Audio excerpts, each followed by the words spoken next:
Muy bien, en esta mañana, tarde, noche, ya no sé el horario, ya vivo en cualquier horario, vamos a seguir con el estudio de Primera Corintios. Y si ustedes leen Primera Corintios, yo estoy tratando de seguir capítulo por capítulo, ¿sí? Tomándome el trabajo de hacer capítulo por capítulo. La semana que viene, por ahí vamos un poquito más rápido, ¿sí? Hago la aclaración como para que... La semana pasada hablamos del hecho de, justo el capítulo 5, hablaban de expulsar al hermano inmoral y toda esa situación. Esta semana, o el capítulo 6, yo no lo escribí, lo escribió el apóstol Pablo, porque habla de pleito entre creyentes. ¿Sí? Y sigue hablando de la inmoralidad sexual, que yo me voy a quedar en lo que es el pleito entre creyentes, que es algo que sucede muy comúnmente en situaciones de pandemia, en situaciones de crisis, en situaciones de conflicto, que surge con creyentes, surge en la familia, surgen diferentes dificultades y empieza a haber discusiones porque estamos cansados, agotados y a veces se generan estos conflictos. Yo pensé, es decir, para mí, Pablo da por lo menos algunas pautas para solucionar el conflicto. Y lo que queda claro es que ese conflicto se soluciona, va a decir Pablo, hasta perdiendo uno mismo. Pablo empieza el relato, ¿sí? Contándonos en el versículo 1 al 6 un poco el contexto que estaba pasando. Dice, si alguno de ustedes tiene un pleito con otro, ¿cómo se atreve a presentar demanda ante los inconversos, en vez de acudir a los creyentes? ¿Acaso no saben que los creyentes juzgarán al mundo? Y si ustedes han de juzgar al mundo, ¿cómo van a ser capaces de juzgar casos cómo no van a ser capaces de juzgar casos insignificantes? ¿No saben que aún los ángeles los juzgaremos? Cuanto más en los asuntos de esta vida. Por tanto, si tienen pleitos sobre tales asuntos, ¿cómo es que nombran como jueces a los que no cuentan para nada ante la iglesia? Digo esto para que les dé vergüenza. ¿Acaso no hay entre ustedes nadie lo bastante sabio como para juzgar un pleito entre creyentes? Al contrario, un hermano demanda a otro, y esto ante incrédulos. Parece ser, por lo que dice el texto bíblico, que los muchachos de Corintios tenían un conflicto. Se peleaban entre ellos, y cuando se peleaban, decidían con gente de afuera. Lo primero que yo quiero aclarar es un poco a qué se refiere Pablo. Pablo viene de un contexto judío. Los judíos tenían por característica que ellos solucionaban sus pleitos yendo al Sanedrín, ¿sí? Que eran 70 personas más el sumo sacerdote que decidían. El judío no iba ante la ley romana, se dedicaba a hacerlo en forma privada con el Sanedrín. A los griegos, que es el contexto donde está hablando Pablo, les gustaba pelearse. Ellos tenían esta idea de la pelea, del conflicto, ¿no? Cuando en Atenas había un conflicto, se recurría a un árbitro privado, cada uno por la parte afectada, se traía un tercero, se buscaba dos opiniones iguales. Si no funcionaba, se presentaba ante el tribunal de los 40. Si no funcionaba ahí, se buscaba el tribunal de los 200. Si tampoco se solucionaba ahí, iba a un tribunal de 400 personas. Y si tampoco se solucionaba ahí, seguía aumentando el tribunal. ¿Cuál es la idea de los griegos? Cuantas más personas participen en el juzgar a alguien, mejor. Esta idea de todo el mundo tiene que saber lo que está pasando. Un poco el contexto que dice Pablo en este pasaje, se están peleando ustedes, en vez de resolverlo en privado, Ustedes lo hacen público. Y lo hacen público y lo empiezan a decir a todo el mundo. ¿No? Entonces ahí Pablo para mí da algunos consejos de cómo solucionar el tema, cómo lo tenían que solucionar. Lo primero que tenemos que hacer para Pablo para solucionar un conflicto, y es algo que no les va a gustar, porque cuando yo lo leí tampoco me gustó, es perder. Dice en el 7 y 8, en realidad ya es una grave falla el solo hecho de que haya pleito entre ustedes. ¿No sería mejor soportar la injusticia? ¿No sería mejor dejar que los defrauden? Lejos de eso son ustedes los que defraudan y cometen injusticias, y conste que se trata de sus hermanos. Primera aclaración, estamos hablando de conflictos entre hermanos. Y no estamos hablando de conflictos de maltrato, ¿no? En un lugar que te están maltratando, tratando mal, no te tenés que quedar. Eso, pero no quiere decir que irte es perder la razón. Hago una aclaración, porque usted dice, bueno, pero si me maltratan, ¿me quedo? No, no, no. Está hablando de un conflicto. Cuando el de la otra parte se puede hablar. Cuando no se puede hablar, uno se tiene que ir. Pero acá Pablo dice que la manera de solucionar el conflicto es perder. No es mejor que los defrauden, no es mejor soportar la injusticia. Pierdan. Algo que no es muy agradable para nadie. ¿Cómo voy a perder? ¿Cómo no voy a tener razón? ¿Cómo yo no voy a ser la persona que tenga la última palabra? ¿Vieron cuando los esposos discuten? Que un esposo discute con su esposa.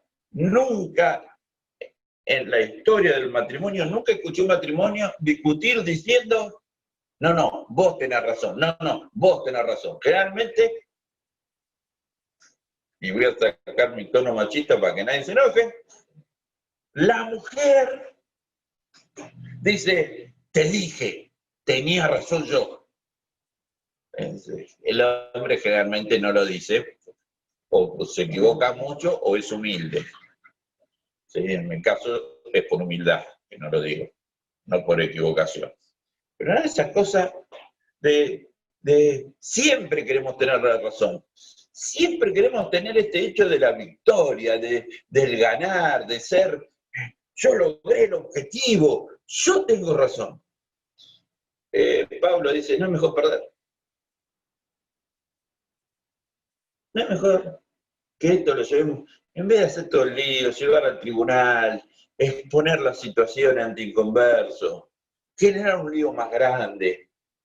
¿No es mejor perder? ¿Qué ganas ganando?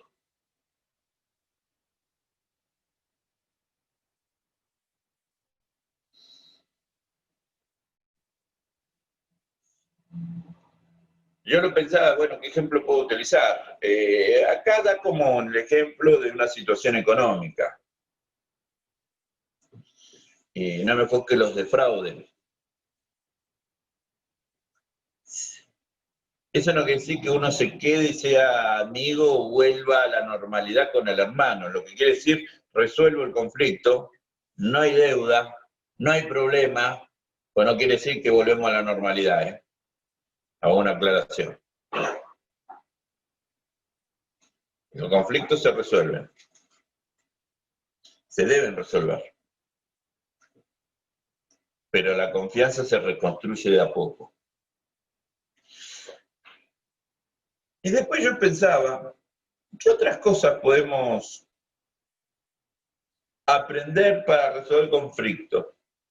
Ahí Pablo, para mí, cuando empieza a hablar de la inmoralidad sexual, habla de dos puntos que para mí son interesantes, que se aplican a la situación del conflicto. Lo primero es que tenemos que reconocer que no siempre lo que hacemos es para nuestro bien. Pablo dice en los versículos 12, todo me está permitido, pero no todo es para mi bien. Todo me está permitido, pero no dejaré que nada me domine. Perdón. Es para mí clave entender esto. Se me está permitido discutir, pelear.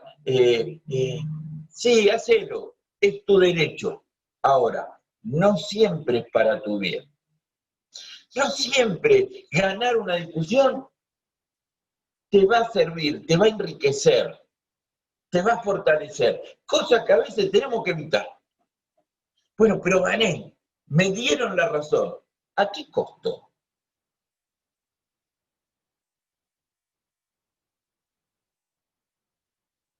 Discutir temas de iglesia con amigos, familiares, a veces genera divisiones. ¿A qué costo? Pablo dice ahí, todo me está permitido, pero no dejaré que nada me domine. El problema es que cuando discutimos, permitimos que nos domine la bronca, el tener razón, y perdemos los límites, y nos equivocamos, y decimos cosas que tenemos en nuestro corazón que no deberíamos decir. Y nos damos cuenta tarde. Y nos damos cuenta y decimos, uy, yo dije esto. Te pido perdón, no, pero vos lo tenías en tu corazón. Una cosa, a mí, creo que, ahí me decían, me preguntaban estos días, si yo discutía con mi papá. ¿No? Los que me ven alrededor, yo creo que mis hermanos creen eso, ¿no? Que yo soy el defensor de papá y mamá y que creo que son perfectos. Yo discuto con mi padre en privado. Y más de una vez, en el fragor de la discusión, más de una vez, yo le he dicho cosas a mi papá especialmente, porque somos muy parecidos, que después me arrepiento, ¿no? De haber recordado errores. En discusiones, ¿no? En discusiones entre padre e hijo, hasta entre jefes. Él fue jefe mío, así que yo era sindicalista, no peronista, pero era sindicalista. Y discutíamos, ¿no? Y le he dicho cosas, y cuando se pasa el enojo uno se pone a pensar, chito que le dije, nunca se lo tendría que haber dicho. ¿Por qué lo dije?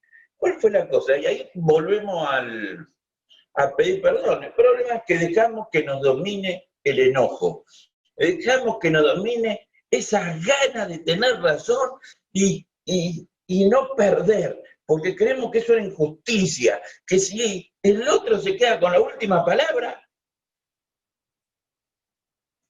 yo perdí. Yo me acuerdo siempre, cuando fuimos a una reunión de pastores, yo tenía apenas 26, 27 años, fue una reunión de pastores que estaban discutiendo todo.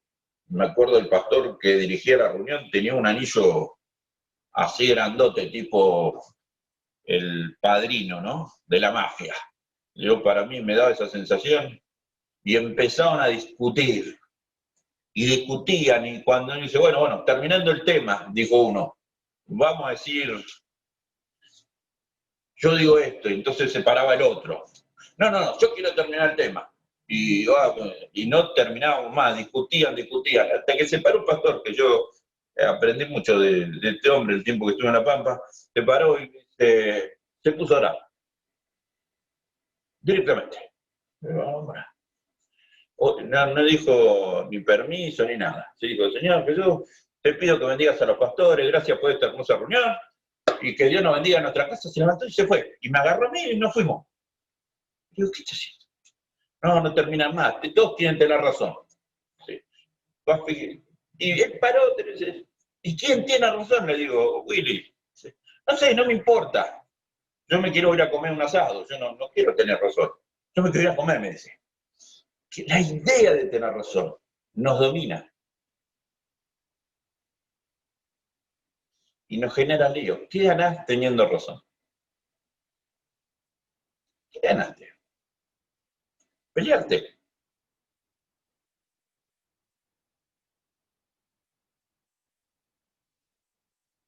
Oh, no es lindo tener razón, ¿eh?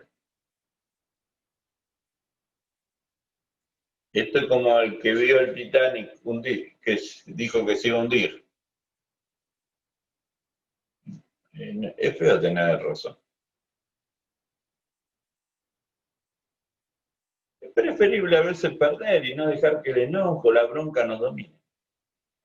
Pablo, además, dice otra cosa que se aplique, él lo utiliza para la inmoralidad sexual, pero yo lo quiero aplicar a este hecho de las discusiones, del conflicto. Es en los versículos 19 al 20, dice, ¿acaso no saben que su cuerpo es templo del Espíritu Santo, quien está en ustedes y al que han recibido de parte de Dios? Ustedes no son sus propios dueños, fueron comprados por un precio y por tanto honren con su cuerpo a Dios. Obviamente Pablo está hablando del tema sexual, de no juntarse con prostitutas, pero también lo aplica un poco al hecho del rencor. Nosotros tenemos que recordar que somos primero templo del Espíritu Santo, que lo que tiene que habitar en nosotros es el Espíritu Santo, no es la sabiduría humana, ni el pensamiento, ni la razón. Es el templo del Espíritu Santo. Y cuando yo estoy charlando con alguien, discutiendo con alguien, planteando con alguien, estoy discutiendo con mi esposa, tengo que recordar, pucha, yo soy templo del Espíritu Santo. Tiene que fluir en mí el Espíritu Santo, que es amor, paz, alegría, benignidad. No es ganar. Y recordar que no somos dueños de nuestro cuerpo. Es el Señor el dueño de nuestro cuerpo. Es el Señor el dueño de nuestra razón. Es el Señor el dueño de nuestro destino. Cuando discuten dos creyentes, discuten dos esposos, a veces yo les pregunto, ¿quién tiene razón? Siempre la tiene uno la razón. ¿Sí? Nadie dice, no, el otro tiene razón. Es así, yo no quiero decir, yo cuando discuto con alguien no discuto porque no tengo razón, ¿eh? Esa es mi creencia. Yo puedo discutir con alguien y discutir y discutir y discutir y voy a lograr tener razón. Ahora,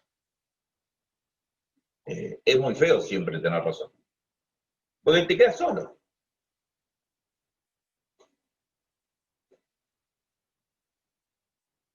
¿Qué ganaste? Vos no sos dueño de tu vida, es el Señor. Y vos podés tener razón, el tema es cómo lo decís. El tema es cómo hablas. ¿Cuánto del Espíritu Santo está obrando en esa relación? En la charla con tus amigos, con tus esposos, esposa, hijos. ¿Cuánto? ¿Cuánto hablaste? Nos enojamos. Dejamos de hablar con la gente. No le hablamos a nuestros esposos o esposas. Tratamos mal a nuestros hijos. ¿Qué ganaste? No, pero mire, pero yo tengo razón.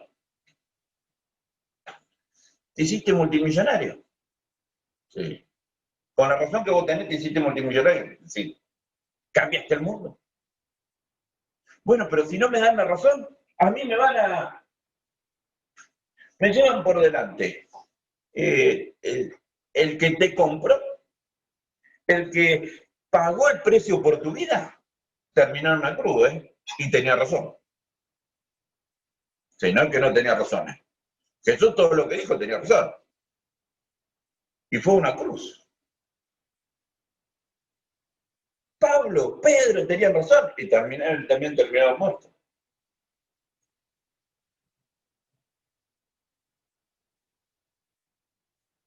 ¿Qué ganas con discutir? Yo siempre les cuento que es un hecho real. El día que choqué con uno que le faltaba un ojo. Que me calenté, bajé del auto, me lo había hecho pelota el tipo, bajé del auto, digo, ¿qué sos, ciego? Y era ciego, le faltaba un ojo, tenía un ojo de vidrio. Y yo me llamó una vez, un mes después, 2 meses, me llamó el abogado. Estábamos en uno que está cerca de San Martín, un mayorista cerca de San Martín. Me llamó y me entró a amenazar al abogado, te vamos a ir a buscar esto que lo otro. Y yo cuando me entró a amenazar al abogado, y yo sé que tu cliente es medio ciego, es remisero, y yo tengo amigos, te vamos a ir a buscar. Yo iba discutiendo en el teléfono, me enseñaba, me miraba, y dice, ¿qué le pasa? Y ahora voy a buscar 2 o 3, y ¿sabes qué? Lo vamos a hacer pelota, tu amigo. Yo 2 o 3 no tengo para buscar. No sé quién iba a venir conmigo a buscar a alguien, a uno que le faltaba un ojo, en donde no sabemos. Y me enojé, me amargué, y yo le decía a Marisa, yo tengo razón, a mí me tiene que pagar el seguro. Y pasé una noche de porquería. Al otro día me llamó el abogado de mi seguro. Villanueva, escúcheme, mande el auto a arreglar porque ganó usted. Le vamos a pagar a usted el arreglo. Pero ayer nos llamó el otro y me dice, mire, lo que hizo el otro no importa, el que tenía razón era usted. No, no, no, hay que hacerle algo al otro. Vamos a pagar, Villanueva, déjese. Medio del seguro me miró y me dice, agarra la plata. No, ¿cuál es la razón? Agarra la plata. A veces estamos muy preocupados por tener razón. Y perdemos relación, amistad.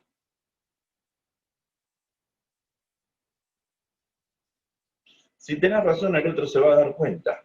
¿Cómo se va a dar cuenta? Por la actitud que vos vas a tener.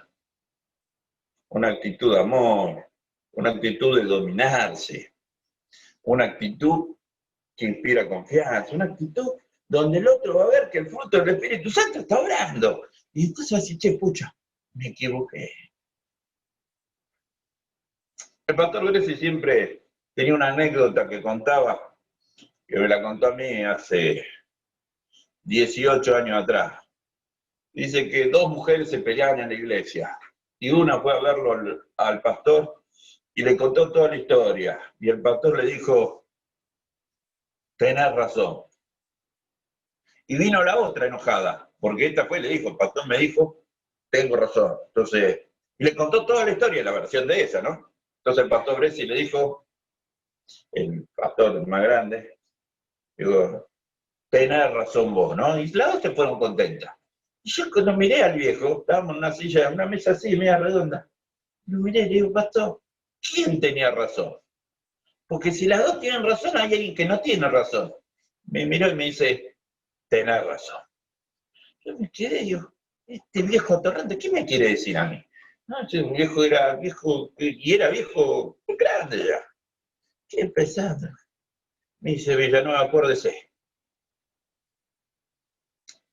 la razón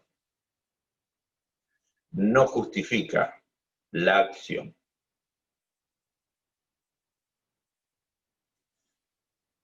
Y yo cuando viene alguien me dice, ¿quién tiene razón? No importa quién tiene razón. El problema es cómo actúas.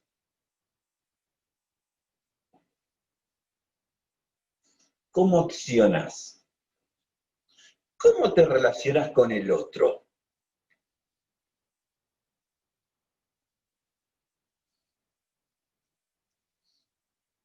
Es preferible perder una batalla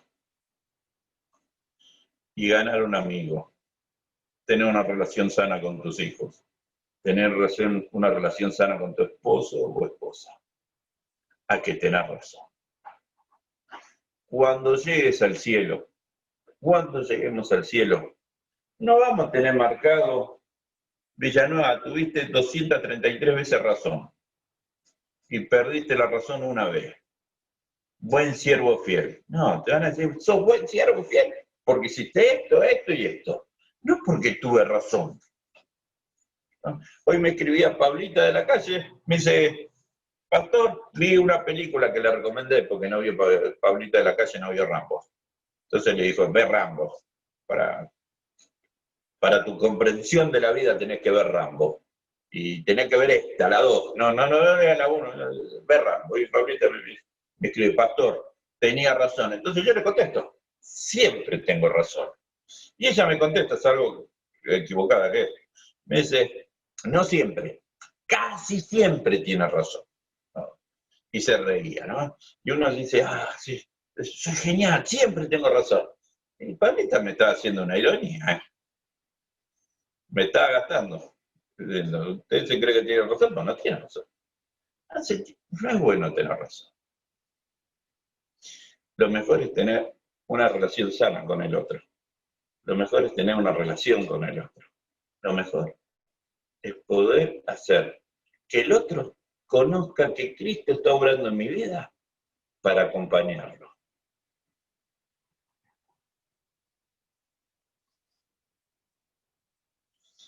Yo miro una serie que me encanta, y los que me conocen saben que es la serie que me gusta mucho, que se llama El Doctor House, ¿no? Que es vieja, no la van a ver, es vieja, es un tipo amargado, que anda con el bastón siempre medio recto, que es un quejoso, pero siempre tiene razón. Tengo acá comentarios paralelos que me entorpecen el mensaje, ¿no? Siempre tiene razón, pero está solo, amargado. A veces nosotros queremos hacer eso, tener razón, pero no vamos a quedar solos. Porque la razón lleva a la pelea, a la discusión. Pablo dice, ¿cuál es el problema que pierdas? ¿Cuál es el problema? De que no te domine ese enojo, ese rencor. Recordá que sos templo del Espíritu Santo. Y lo que tiene que reinar en tu vida es el Espíritu Santo, no el tener razón. Vamos a ver. Yo sé que va a haber preguntas, ¿sí? Pero vamos a hacerlo rápido las preguntas porque sea nuestro Dios, gracias por este tiempo. Y te pedimos que nos ayude, nos guíe, nos acompañe. Nos ayudes a que tu Espíritu esté obrando en cada uno de nosotros. Que obre el amor en nuestra vida. Que te manifiestes con poder en nuestras vidas, en nuestras relaciones. Acompáñanos en nombre de Jesús. Amén.